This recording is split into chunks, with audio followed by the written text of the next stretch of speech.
নমস্কার, আমার নাম নবনীতা ভট্টাচার্য আর আপনারা দেখছেন আমার চ্যানেল বকরম্বাস। প্রতিবারের মতন আমি আবারও চলে এসেছি আপনাদের সামনে নির্দিষ্ট একটি বিষয় নিয়ে কথা বলতে।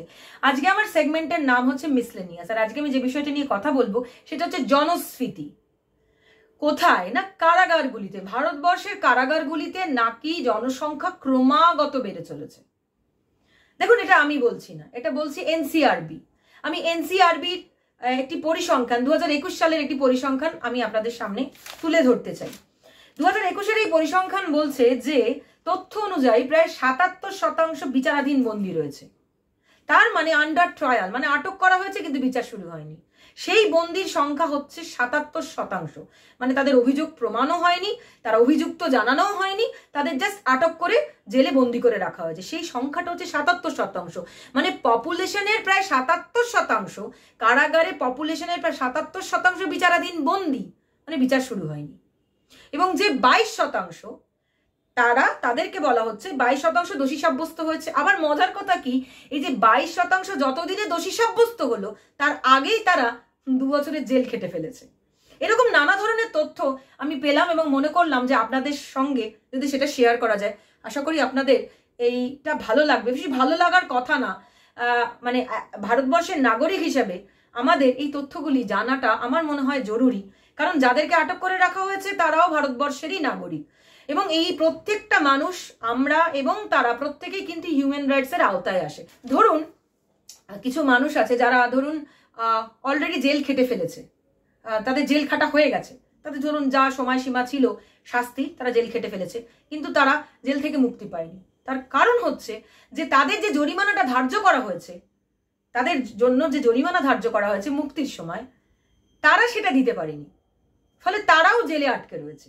তো পপুলেশনের জেলের যে পরিসংখ্যান বেড়ে যাওয়ার যে কারণ, তারাও একটা পার্ট, যে মুক্তি পেয়ে গেছে কিন্তু জরিমানা দিতে পারেনি বলে তারা হয়তো জরিমানা দেওয়া তাদের ক্ষমতা নেই, জরিমানা দিতে গেলে বাড়ির লোকেদের ঘটি বাটি জমি বেচে দিতে হবে, ফলে তারা জেলে আটকে রয়েছে। কিছু কিছু তথ্য আমি তুলে ধরছি, সময়টা আমি আর রেফার করছি না। ধরুন ছত্তিশগড়ের প্রায় 121 জন আদিবাসী মানুষকে নির্দোষ যতদিনে প্রমাণ করা হলো ততদিনে তাদের 5 বছরের জেল খাটা হয়ে গেছে। 20 বছর ধরে এমন একজন মানুষ জেল খাটলো যাকে সিমি সদস্য হিসেবে যে অভিযুক্ত ছিল, তার 20 বছর পরে বলা হলো যে না, এই অভিযুক্ত নয়। আচ্ছা, 11 বছর ধরে প্রায় জেলের সাজা খাটছে এরকম মানুষ রয়েছে, পরে জানা গেল যে সে অভিযুক্ত নয়। কাশ্মীরের এরকম একজন মানুষ। এইগুলো সমস্তই ন্যাশনাল ক্রাইম রেকর্ড ব্যুরোর তথ্য। এবং ন্যাশনাল ক্রাইম রেকর্ড ব্যুরো আবার একটা কথা বলছে যে এই যে 5 লাখের যে বেশি একটা পরিসংখ্যান বলা হচ্ছে, যেখানে মানে মানে জনসংখ্যার, তার মধ্যে বলছে যে প্রায় ওই 1 লাখের মতো, ওই যে 22% যে রেশিওটা দিলাম, 1 লাখ দোষী সাব্যস্ত হয়েছে, 1 লাখের কিছু বেশি, বাদ বাকি 4.3 লাখ হচ্ছে আর তারা বিচারাধীন বন্দী, কোনো রকম প্রমাণ কিছু হয়নি, মানে তারা কোনো অভিযোগ কোনো কিছুই হয়নি, তারা জাস্ট দোষী প্রমাণ হয়নি, জেলে রয়ে গেছে। ধরুন ভারতবর্ষে প্রায় 1319 থেকে 1400 মতন জেল আছে, আমি যদি খুব ভুল না বলে থাকি। তার মধ্যে মানে এই যে জেলগুলিতে থাকার যে কয়েদিদের থাকার যে রেশিও, তা হচ্ছে 100 জন, সেখানে থাকেই হচ্ছে 130 জন করে। আমি বিভিন্ন রাজ্যের, কয়েকটা রাজ্যের আমি পরিসংখ্যান আপনাদের সামনে তুলে ধরছি। যেমন উত্তরপ্রদেশের জেলে থাকতে পারে 100 জন, সেখানে রয়েছে হচ্ছে 130 জন, ঠিক আছে। উত্তরাখণ্ডে 100 জনের জায়গায় থাকছে 300 জন। উত্তরপ্রদেশে প্রায় 90,000 বিচারাধীন বন্দী রয়েছে, আন্ডার ট্রায়াল রয়েছে 90,000। এবং বিহারে সেই সংখ্যাটা হচ্ছে প্রায় 60,000-এর কাছে, মহারাষ্ট্রে সেটা 31,000-এর কিছু বেশি। ঝাড়খণ্ডের 3টি জেলা মিলিয়ে থাকতে পারে হচ্ছে প্রায় 17,000, সেখানে রয়েছে প্রায় 22,000। তো জনসংখ্যা উপচে পড়ছে, এবং ভারতবর্ষের জনসংখ্যার অনেকটাই হয়তো জেলের থাকছে, মানে কিছুটা পরিমাণ তো অবশ্যই জেলে থাকছে। সুতরাং ভারতবর্ষের, এবং এরা প্রত্যেকেই কিন্তু হিউম্যান রাইটস এর আওতায় পড়ে, মানুষের মানবিক তো একটা অধিকার থাকবেই। সুতরাং আমার এই দেখুন, আমার এই তথ্যগুলো খুব ইন্টারেস্টিং লাগলো, মনে হলো এগুলো, এবং অবশ্যই ভীষণ বিস্মিত হয়ে পড়লাম যে কি অবস্থা আমাদের ভারতবর্ষের যে সিস্টেম।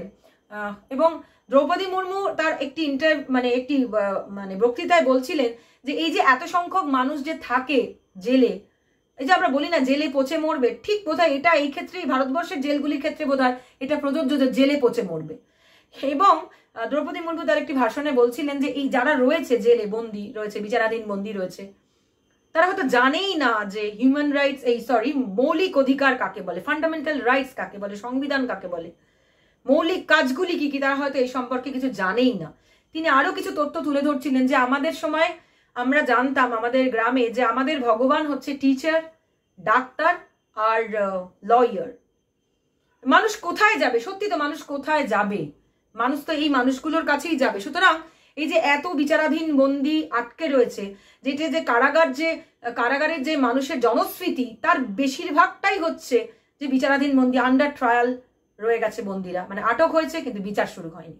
আমার মনে হলো এই বিষয়টা আপনাদের, যেহেতু আমরা সমাজবদ্ধ জীব, সমাজে বসবাস করি, সুতরাং আমার মনে হয় যে কিছু মানুষের তথ্য, এমন কিছু মানুষের তথ্য আমরা তুলে ধরলাম যাদের সম্পর্কে আমরা অবগতই নই, আমরা জানিই না যে কি হতে চলেছে তাদের সাথে, বা কেন হচ্ছে, বা কি জন্য হচ্ছে, বা কেন এই ব্যবস্থা। আমার মনে হলো যে আপনাদের সামনে এই তথ্য তুলে ধরি, তাই তুলে ধরলাম। আপনার যদি ভালো লাগে জানাবেন, যদি আপনাদের কোনো কিছু জানার থাকে আমাকে জানাবেন। আশা করি আপনাদের ভালো লাগছে। আপনারা যদি উৎসাহ দেন, আমি আগামী দিনে আরো বেশি করে আরো ভালো করে কাজ করার চেষ্টা করব। ভালো থাকবেন, আবার দেখা।